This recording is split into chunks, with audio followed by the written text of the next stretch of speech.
Hello दोस्तों, नमस्कार। आज है 12 नवंबर। तो चलिए आज के एक नए करंट अफेयर में आप सभी का स्वागत है। तो जैसा कि हम लोग कल जानते हैं, कल 10 तारीख को जिस तरह दिल्ली में एक बम विस्फोट हुआ जिसमें लगभग 8 से 10 लोगों की जानें गईं और 20 से ज़्यादा घायल हुए हैं। ये बहुत ही कायराना हरकत हुई है जिसके भी द्वारा हुआ है। सरकार इसकी जांच कर रही है और भगवान जिन लोगों के घर के लोगों की मौत हुई है या जो घायल हुए हैं, भगवान उनको शक्ति दे हर दुख से लड़ने की। और सरकार इसकी जांच कर रही है, जल्द ही वह इसकी तह तक जाएगी। और यह एक आतंकी हमला भी लग रहा है, तो सुरक्षा की दृष्टि से भारत की सरकार अलर्ट है। पूरे भारत में हाई अलर्ट घोषित कर दिया गया है और सभी जांच एजेंसियां लग गई हैं। जल्द ही मुख्य आरोपी को इसकी सज़ा ज़रूर मिलेगी। तो चलिए हम लोग शुरुआत करते हैं आज के नए करंट अफेयर से। तो आज का पहला सवाल हम लोग देखेंगे कि राष्ट्रीय शिक्षा दिवस कब मनाया जाता है। तो इसका ऑप्शन है, ये देख लेते हैं हम लोग। ऑप्शन नंबर ए 5 सितंबर, ऑप्शन नंबर बी 11 नवंबर, ऑप्शन नंबर सी 14 सितंबर, ऑप्शन नंबर डी 1 नवंबर। तो इसका राइट आंसर होगा ऑप्शन नंबर बी 11 नवंबर। आइए इसकी व्याख्या हम लोग पढ़ लेते हैं यहाँ पे कि भारत में हर वर्ष 11 नवंबर को राष्ट्रीय शिक्षा दिवस मनाया जाता है। यह दिन भारत के पहले शिक्षा मंत्री मौलाना अबुल कलाम आज़ाद की जयंती के उपलक्ष्य में मनाया जाता है।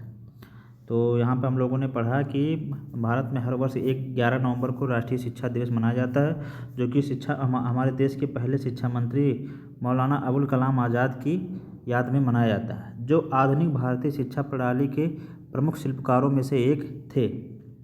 यह दिवस शिक्षा, ज्ञान और राष्ट्र निर्माण के प्रति उनके समर्पण को सम्मानित करता है। राष्ट्रीय शिक्षा दिवस मनाने की घोषणा मानव संसाधन विकास मंत्रालय, जब मानव संसाधन विकास मंत्रालय था तभी यह लागू किया गया था, जो कि अब शिक्षा मंत्रालय में तब्दील हो गया है, ने सितंबर 2008 में शुरू किया था। तो इस राष्ट्रीय शिक्षा दिवस मनाने की शुरुआत सितंबर 2008 में ही शुरू हो गई थी। मौलाना अबुल कलाम आज़ाद का जन्म 11 नवंबर 1888 को मक्का, सऊदी अरब में हुआ था। आज़ाद न केवल स्वतंत्रता सेनानी थे, बल्कि एक दूरदर्शी शिक्षाविद, पत्रकार और एक चिंतक भी थे। उनकी कुछ साप्ताहिक पत्रिकाएं थी, आइए उनके बारे में हम लोग पढ़ लेते हैं। उनकी उर्दू साप्ताहिक पत्रिका अल हिलाल, जो कि काफ़ी फेमस है, 1912 में उन्होंने लिखी, और एक है अल बलाग, जो की स्थापना भी उन्होंने की थी। केवल 35 वर्ष की आयु में भारतीय राष्ट्रीय कांग्रेस के सबसे युवा अध्यक्ष के रूप में 1923 में उन्होंने अध्यक्षता की थी। तो यह भी सवाल में पूछा जाता है, हमारे एग्ज़ाम में पूछा गया है कि भारतीय राष्ट्रीय कांग्रेस के सबसे युवा अध्यक्ष अगर पूछा जाए तो वहाँ पर हमारे अबुल कलाम आज़ाद जी का नाम आता है। इन्होंने 1923 में अध्यक्षता करके सबसे युवा राष्ट्रीय कांग्रेस अध्यक्ष बने थे। स्वतंत्रता के बाद 1947 से 1958 उन्होंने भारत के पहले शिक्षा मंत्री के रूप में कार्य किया और देश की शिक्षा नीति की नींव रखी थी। तो ये हमारे अबुल कलाम आज़ाद जी के जीवनी से कुछ संबंधित तथ्य थे जिन्हें हम लोगों ने जाना। और इंडिया मीन्स फ्रीडम, इनकी एक पुस्तक भी है, वो भी इन्हीं के द्वारा लिखी गई है, इंडिया मीन्स फ्रीडम। ये भी आप लोग याद रखेंगे। अल हिलाल और अल बलाग तो है ही, उसके साथ इंडिया मीन्स फ्रीडम भी इन्हीं की जीवनी है।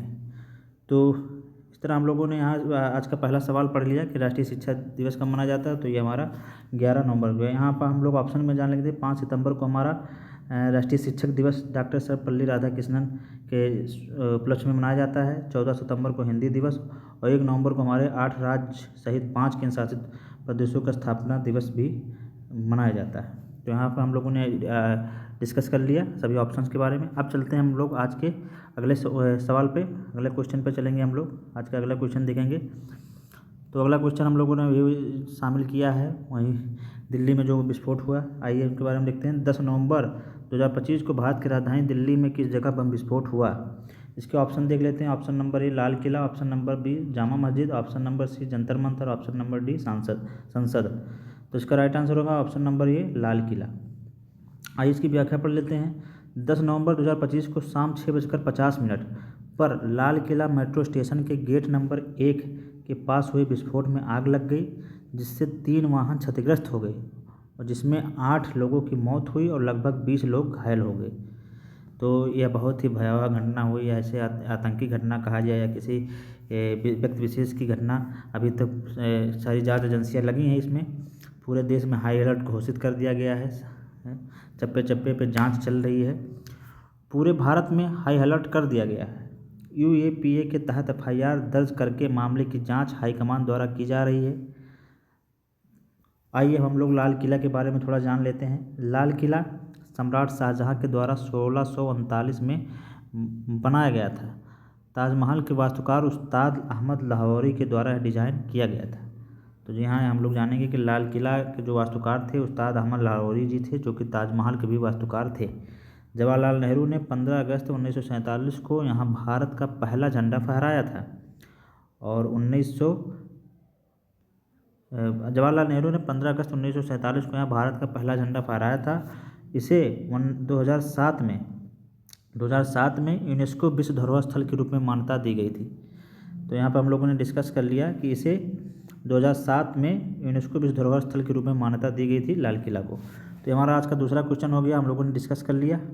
अब चलते हैं हम आज के अगले क्वेश्चन पे। आज का तीसरा क्वेश्चन हम लोग देखेंगे, तीसरा क्वेश्चन डिस्कस करेंगे। प्रश्न नंबर तीसरा हमारा है, गेल इंडिया लिमिटेड का अगला सीएमडी किसे चुना गया है? तो इसके ऑप्शन देख लेते हैं हम लोग। Option number A Prakash Shrivastava, option number B Deepak Gupta, option number C Tuhin Kant, option number D Shaktikant. तो इसका राइट आंसर होगा option number B Deepak Gupta. तो आइए इसका व्याख्या देख लेते हैं हम लोग। गेल के निदेशक परियोजनाएं दीपक गुप्ता को सार्वजनिक उद्यम चयन बोर्ड द्वारा पेट्रोलियम प्राकृतिक गैस मंत्रालय के अंतर्गत आने वाले महारत्न सार्वजनिक उपक्रम के अगले अध्यक्ष और प्रबंध महानिदेशक के रूप में अनुशंसित किया गया है। उनके पास परियोजना और निर्माण प्रबंधन में विशेषज्ञ के साथ तेल और गैस के क्षेत्र में 35 वर्षों का अनुभव है। वह मैकेनिकल इंजीनियर, डीटीयू और पीएमपी प्रमाणित गुप्ता बड़े पैमाने पर परियोजना निष्पादन, डिजिटलीकरण और रणनीतिक सुधारों के लिए जाने जाते हैं। तो यहाँ पर हम लोग इसको याद रखेंगे। यहाँ पे एक फैक्ट हम याद करने लगे कि गेल इंडिया लिमिटेड का अगला सीएमडी किसे चुना गया, तो यह दीपक गुप्ता को चुना गया। और यह गेल एक प्राकृतिक गैस मंत्रालय के अंतर्गत महारत्न कंपनी है। गेल का फुल फॉर्म होगा gas authority of India limited. तो हम लोगों ने यहाँ तीसरा क्वेश्चन डिस्कस कर लिया। अब चलते हैं हम आज के अगले क्वेश्चन पे। तो आप लोग हमारे इस चैनल को सब्सक्राइब कर लीजिए और इस चैनल को सब्सक्राइब करें ताकि आपको हमारी वीडियो मिलती रहे। और हम लोग लास्ट में स्टैटिक जीके भी करवाते हैं, जो कि हमारे एग्ज़ाम में जो महत्वपूर्ण जो आए हुए हैं वही स्टैटिक जीके हम यहाँ पर डिस्कस करते हैं। यह सभी प्रतियोगी परीक्षाओं के लिए बहुत ही महत्वपूर्ण है। आप इसका नोट्स भी बनाएं और साथ ही साथ अपने कमेंट्स को हमारे साथ साझा भी करें। तो यहाँ हम लोग एक फैक्ट के बारे में आज जानेंगे। देखते हैं अगला हम लोगों का एक है कि मतदान का अधिकार एक वैधानिक अधिकार है, मतदान स्वतंत्रता से अलग है। तो आइए आज इसके बारे में हम थोड़ा विस्तृत रूप से जानेंगे हम लोग कि मतदान का अधिकार क्यों मिला, कैसे मिला, किसके तहत मिला। तो यहाँ इसकी व्याख्या हम लोग पढ़ लेते हैं। जन प्रतिनिधित्व अधिनियम 1951 की धारा 62 मतदान का अधिकार प्रदान करती है, जो एक वैधानिक अधिकार है, ना कि मौलिक। तो हम लोगों का जो मतदान हम लोग देते हैं यह हमारा एक वैधानिक अधिकार है, ना कि मौलिक अधिकार है। फिर अगला हम लोग देखेंगे मतदान की स्वतंत्रता मतदान करने या न करने का विकल्प अनुच्छेद 19(1)(a) के अंतर्गत अभिव्यक्ति की स्वतंत्रता के अंतर्गत आता है। तो यहाँ पर आप मतदान हम लोगों के मतदान करने को कोई बाधित नहीं कर सकता, बाध्य नहीं कर सकता। हम मतदान करें या ना करें अपने हमारे स्वविवेक के ऊपर, हमारी अभिव्यक्ति के ऊपर है। या हमें आर्टिकल 19(1)(a) के तहत अभिव्यक्ति की स्वतंत्रता के अंतर्गत आता है। फिर अगला हम लोग देखेंगे people's union for civil liberties बनाम भारत संघ 2003 के सर्वोच्च न्यायालय ने मतदान को वैधानिक माना, लेकिन मतदान की स्वतंत्रता को संवैधानिक स्वतंत्रता माना गया है। फिर अगला हम लोग देखेंगे कि भारतीय संविधान के अनुच्छेद 326 में वयस्क मताधिकार कि भारत का प्रत्येक नागरिक जिसकी आयु कम से कम 18 वर्ष है वह मतदान करने का अधिकार रखता है। तो यहाँ पर हम लोगों ने डिस्कस कर लिया कि मतदान हमारा एक वैधानिक अधिकार है और यह हमारी स्वतंत्रता से अलग है, हमारा मौलिक अधिकार नहीं है और मतदान करने के लिए कोई हमें बाध्य नहीं कर सकता। मतदान करें या ना करें हमारे स्वाभिवेक पर निर्भर करता है। या हमारे अनुच्छेद 19(a) के तहत हमें अभिव्यक्ति की स्वतंत्रता के अंतर्गत आता है। तो यहाँ पर हम लोगों ने डिस्कस कर लिया। अब हम लोग अगला फैक्ट देखेंगे। आज विमुद्रीकरण के बारे में थोड़ा पढ़ेंगे कि विमुद्रीकरण किसे कहते हैं, क्योंकि 8 नवंबर 2016 में ही विमुद्रीकरण हुआ था। तो यहाँ पे विमुद्रीकरण के बारे में हम लोग थोड़ा डिस्कस करेंगे कि विमुद्रीकरण किसे कहते हैं। नोटबंदी जो कि हुई थी, प्रधानमंत्री ने 8 नवंबर 2016 को विमुद्रीकरण की घोषणा की थी। इसमें घोषणा की गई कि 500 और 1000 रुपये के सभी मौजूदा नोट, जो कुल मिलाकर प्रचलन में मौजूदा मुद्रा का लगभग 86% हिस्सा थे, वैध मुद्रा नहीं रहेंगे। जी हाँ, आज ही 8 नवंबर 2016 को प्रधानमंत्री मोदी ने रात को 8 बजे टीवी चैनल पे आके घोषणा की थी कि आज से 500 एक 1000 के रुपये के नोट चलन में नहीं होंगे।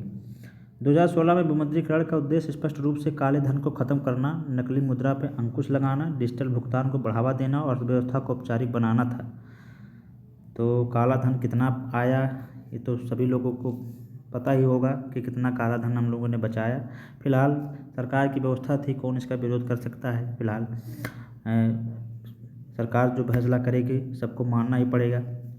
आइए हम लोग विमुद्रीकरण के बारे में थोड़ा जानते हैं। भारत में पहला विमुद्रीकरण 1946 में हुआ था, जब ब्रिटिश भारतीय सरकार ने 500 और 1000 और 10,000 के नोटों का अमान कर दिया था। भारत में अब तक 4 बार विमुद्रीकरण हुआ है। पहली बार 1946 में, दूसरी बार 1978 में, तीसरी बार 2016 में और चौथी बार 2023 में हुआ, जिसमें 2000 के नोटों को इसमें चलन में बंद किया गया है। तो इस तरह हम लोगों ने यहाँ पर डिस्कस कर लिया आज का ये 2 फैक्ट। एक विमुद्रीकरण जिसे डिमोनेटाइजेशन बोलते हैं, और पहला फैक्ट था जो हम लोगों ने मतदान से संबंधित था, इसके बारे में विस्तृत रूप से जाना। अब हम लोग चलते हैं आज के स्टैटिक जीके के पोर्शन पे। स्टैटिक जीके हम लोग डिस्कस करेंगे। आज के स्टैटिक जीके में हमारी घाटियाँ शामिल हैं, जो भारत की प्रमुख घाटियाँ हैं, जो कि हमारे एग्ज़ामों में मिलान के रूप में या कथन कारण के रूप में पूछ ली जाती हैं। तो यहाँ हम लोग आज प्रमुख घाटियों के बारे में जानेंगे। तो पहली घाटी है कुल्लू घाटी, जो कि हमारी धौलाधर और पीर पंजाल के बीच स्थित है। दूसरी है हमारी नेलांग घाटी, यह हमारे उत्तराखंड में स्थित है। तीसरी है मरखा घाटी, जो कि जम्मू कश्मीर में हमारी स्थित है। चौथा हमारा जोकू घाटी है, जो कि नागालैंड में स्थित है। पाँचवा हमारा सांगला घाटी है, जो कि हिमाचल प्रदेश में स्थित है। छठा हमारा युथांग घाटी है, जो कि हमारे सिक्किम में स्थित है। तो यहाँ पर हम लोगों ने घाटियों के बारे में स्टैटिक जीके में डिस्कस कर लिया। तो हमारा आज का ये क्लास समाप्त हुआ। आप लोगों को यह क्लास कैसी लगी, आप लोग अपनी राय हमारे कमेंट बॉक्स में ज़रूर दें, और साथ ही साथ इस चैनल को सब्सक्राइब करें, ताकि यह वीडियो आपको डेली रोज़ाना मिल सके। और साथ ही साथ इसके जो इम्पोर्टेंट फैक्ट्स हैं उनके आप नोट्स ज़रूर बनाएं। इसी तरह आपको डेली हमारे करंट अफेयर की क्लास मिला करेगी। हमारे किसी भी एग्ज़ाम के लिए, कोई भी एग्ज़ाम हो भारत का, तो उस सभी एग्ज़ामों के लिए, जो भी कम्पिटिटिव एग्ज़ाम हैं उन सब के लिए, जिसमें जीएस पूछा जाता है, करंट अफेयर पूछा जाता है, उसके लिए महत्वपूर्ण है। तो आप हमारे चैनल को सब्सक्राइब करें, लाइक करें तथा अपने दोस्तों में शेयर ज़रूर करें। फिर हमें मिलेंगे एक नए वीडियो के साथ। तब तक के लिए नमस्कार, जय हिंद।